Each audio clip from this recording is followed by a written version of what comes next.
any last words about microdosing or anything you want to leave with the peeps today? Oh man, there's so many places we could go with that. I think, yeah, if you're interested in starting a protocol, um, like you mentioned, it doesn't need to be every day. I often recommend like a Monday, Wednesday, Friday type of thing. I think whatever you can be relatively consistent with is usually helpful because a lot of the shifts that occur happen over time. And it's not like one day you wake up and you're like, oh, okay, I get it after like you've engaged with a microdose once or something. It's like over time, as you're consistently getting your brain into this receptive mode, you start to see those shifts. I kind of like to explain it like, how I think it's Dr. James Fadiman that's used this analogy before. He's big kind of pioneer in the space, and he's explained it as like our brains are like glass, right?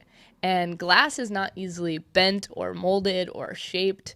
It's just there. It's hard. Like if I was to try to take my window out and like some kind of formation of it or bending it in some way, that would be really challenging for me.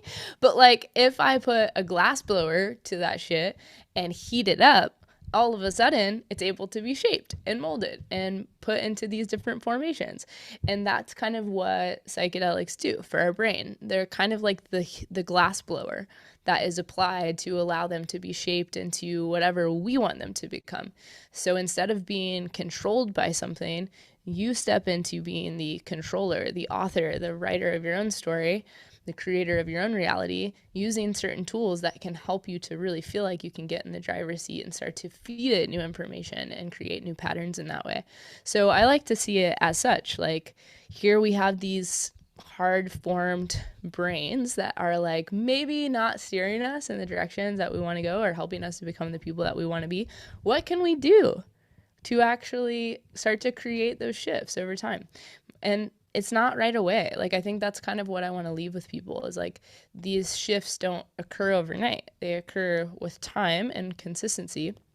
Like, my mom started microdosing. Never in a million years would have thought my mom would start microdosing. She's like a very she's a conservative woman from the South, I'll say that. And so I was like, this is crazy. Like, she saw enough of like the testimonials that I had and client stories and stuff. She's like, all right, I want to know what all this is about. Can you help me get started?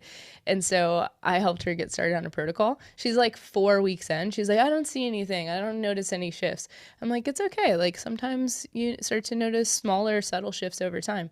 And then, like, week 5 or so, she's like, oh my God, it finally is hitting me. Like, what's actually changing? She's like, I feel so much more courageous with my emotions. I'm having hard conversations that I would have totally avoided, like, never would have been willing to face them. I would have just like ignored it, suppressed it, run from it, etc. She's like, I'm actually having these hard conversations and feeling really brave to like face the stuff that's surfacing for me.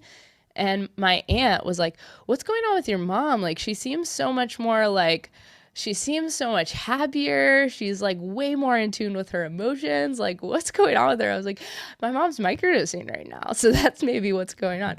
So again, like, not all of these shifts occur right away. Some of it is just sitting with these things with patience and witnessing, like, what comes up for you, what changes, what shifts, and then actually like sitting with that in a way where you get to reflect to yourself, oh, this is where I was a few weeks ago. All of a sudden, I feel way more connected to who I am and the emotions that are surfacing for me. And maybe I'm starting to have some hard conversations and really like allowing those moments of reflection too, because I think that's a really, really important part of the process, that you don't just like keep at it and never like reassess. Like, reassess your baseline, right? That's like a huge thing that we learn as nurses, is like assessing and then reassessing and figuring out what shift or what shifted or what's changed. So I think that's what I would leave with people is like, if you're going to engage in a protocol like this, give yourself some space, time, and patience to witness what actually can occur for you over time. Yes, beautifully said.